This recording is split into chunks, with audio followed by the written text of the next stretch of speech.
योगी आदित्यनाथ का बयान। हमारी संत परंपरा बहुत प्राचीन, संतों ने विदेशी आक्रांताओं से लोहा लिया, साधु संत हमारे मार्गदर्शक। संत रविदास ने सामाजिक बुराई दूर की, संतों ने सबके लिए बराबरी की बात कही। मन चंगा तो कटौती में गंगा। पीएम मोदी के नेतृत्व में सबका विकास, डबल इंजन का मतलब सुरक्षा की गारंटी। गोरखपुर के बीजेपी महानगर अध्यक्ष देवेश श्रीवास्तव का हुआ निधन। सीएम योगी आदित्यनाथ ने जताया शोक। देवेश श्रीवास्तव के निधन पर जताया शोक। गुरु गोरखनाथ से प्रार्थना भी की। बोले, परिवार को दुख सहने की शक्ति दें, मेरी संवेदनाएं शोकाकुल परिजनों के साथ हैं। सीएम योगी आदित्यनाथ का बयान। बोले, जाति पाति पूछे नहीं कोई, हरि का भजे हरि का होई। 4 नवजात बच्चों की मौत का मामला गरमाया। अखिलेश यादव ने सोशल मीडिया पर किया पोस्ट। लिखा, इधर उधर की बातें छोड़कर अपने अपने विभागों पर ध्यान दे और कुछ नहीं कहना, समाचार खुद सब कुछ कह रहा है। डिप्टी सीएम केशव मौर्य पहुंचे वाराणसी। अखिलेश यादव और कांग्रेस पर साधा निशाना। कहा, अखिलेश यादव के गुंडों पर कार्रवाई हुई, कार्रवाई से अखिलेश यादव बौखलाए हुए हैं। 2027 में सपा का सूपड़ा साफ होने वाला है। कांग्रेस आईसीयू में पड़ी है, वेंटिलेटर पर जाने वाली है। बयानबाजी में तो राहुल गांधी को वीरता हासिल है। सीएम के प्रोजेक्ट 1 रिवर 1 डिस्ट्रिक्ट का काम शुरू। डीएम के 1 डिस्ट्रिक्ट 5 रिवर का किया संकल्प। सोत नदी, अरिल, महावा, बर्दमार, बहुष्मती नदी का जीर्णोद्धार करेंगे। कुछ नदियों का लगभग 60% कार्य हो चुका पूरा। नदियों पर मनरेगा के अंतर्गत कराया जा रहा कार्य। डीएम राजेंद्र पेंसिया ने प्रेस कॉन्फ्रेंस कर दी जानकारी। भाजपा की 11 साल बेमिसाल प्रोफेशनल मीट आयोजित। प्रदेश उपाध्यक्ष त्र्यंबक त्रिपाठी, एमएलसी रामचंद्र सिंह रहे मौजूद। 27 करोड़ लोग गरीबी से बाहर निकाले गए। एम्स अस्पतालों की संख्या बढ़ी। उज्ज्वला से गरीबों को मिला गैस कनेक्शन। आयुष्मान योजना से असहायों को मिला मुफ्त इलाज। मंत्री असीम अरुण का बयान। बोले, जातिगत जनगणना ऐतिहासिक होगी। सपा को घेरते हुए कहा, उस वक्त रोजगार देने के रेट तय किए जाते थे। विपक्ष युवाओं को बरगलाने का काम कर रहा। युवा समझदार है और उन्हें धैर्य रखना चाहिए। सीएम योगी को 2027 में तीसरा कार्यकाल मिलेगा। 3000 से ऊपर यूपीआई ट्रांजैक्शन पर लग सकती है मर्चेंट फीस। सरकार यूपीआई सिस्टम में बड़ा बदलाव करने की कर रही है तैयारी। 3000 से अधिक के यूपीआई लेन देन पर फिर से एमडीआर संभव। 3000 रुपए तक के छोटे यूपीआई लेन देन मुफ्त रहेंगे। जनवरी 2020 से मर्चेंट्स के लिए 0 फीस नीति लागू थी, अब खत्म हो सकती है। मर्चेंट्स के लिए 0 फीस नीति मुफ्त। यूपीआई से भारत को डिजिटल पेमेंट में दुनिया भर में नंबर 1 बनाया था। बैंक पेमेंट प्रोवाइडर्स के घाटे को देखते हुए सरकार ले सकती है नया कदम। राजा रघुवंशी के भाई नितिन रघुवंशी का बड़ा बयान। बोला, सोनम रघुवंशी का भाई गोविंद मेरे संपर्क में था। उसने मुझसे कहा था कि वह मेरे घर आएगा और वह कबूल करना चाहता है कि उसकी बहन ने गलती की है। वह कहना चाहता था कि उसकी बहन को उसकी गलती के लिए फांसी की सजा मिलनी चाहिए। राजा रघुवंशी के घर पर पहुंचे सोनम रघुवंशी के भाई गोविंद ने दिया बड़ा बयान। अभी तक मिले सबूतों के अनुसार मुझे 100% यकीन है कि ये हत्या उसी ने की है।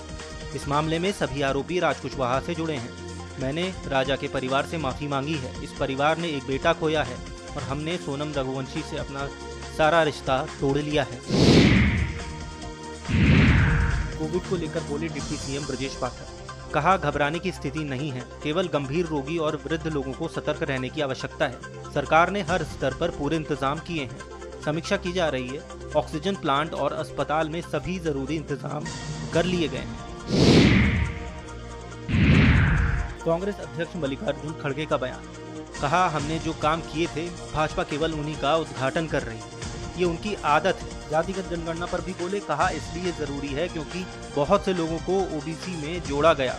प्रधानमंत्री मोदी हमेशा लोकतंत्र लोकतंत्र बोलते हैं। आज़ादी के बाद किसी भी प्रधानमंत्री ने उपसभापति का पद खाली नहीं रखा, लेकिन उन्होंने अपने दोनों कार्यकाल में उस पद को खाली रखा है। उन्हें यह मालूम होना चाहिए कि इस देश में संविधान के तहत सरकार चलती है। सद्गुरु रविदास महाराज पर बोले सीएम। कहा, जब विदेशी आक्रांताओं द्वारा भारत के धर्म और संस्कृति को रौंदा जा रहा था, उस कालखंड में सद्गुरु रविदास महाराज का आविर्भाव होता था।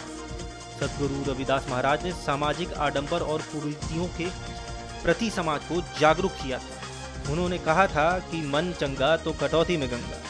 उनका यह कथन जीवन में आंतरिक पवित्रता का प्रतीक है।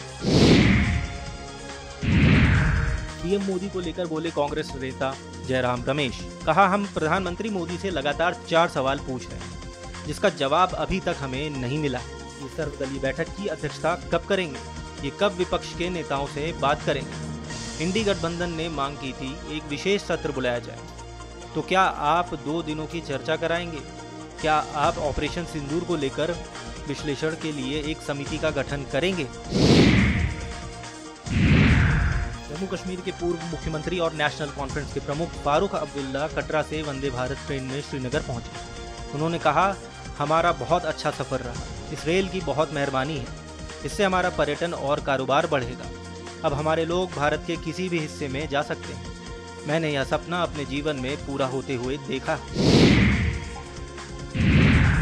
यूपी कैबिनेट के मंत्री स्वतंत्र देव सिंह का बयान। बोले, कांग्रेस और सपा जातिवाद, क्षेत्रवाद, परिवारवाद और वंशवाद के चक्कर में फंसे हैं। ये सिर्फ देश को लूटने आए हैं। जब जब ये सरकार में आए तब तब लूटा। इनके पास इसके अलावा कोई काम नहीं है। मंत्री सुरेश कुमार खन्ना शाहजहांपुर पहुंचे। मोदी सरकार के 11 साल पूरे होने पर पीसी की।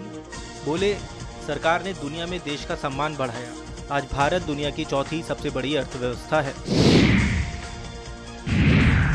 कांग्रेस राज्यसभा सांसद प्रमोद तिवारी का बयान। बोले, 11 साल बेमिसाल रहे हैं, ये सच है। 11 साल में देश में महंगाई बढ़ी है। भारत के साथ कोई खड़ा होने को तैयार नहीं है।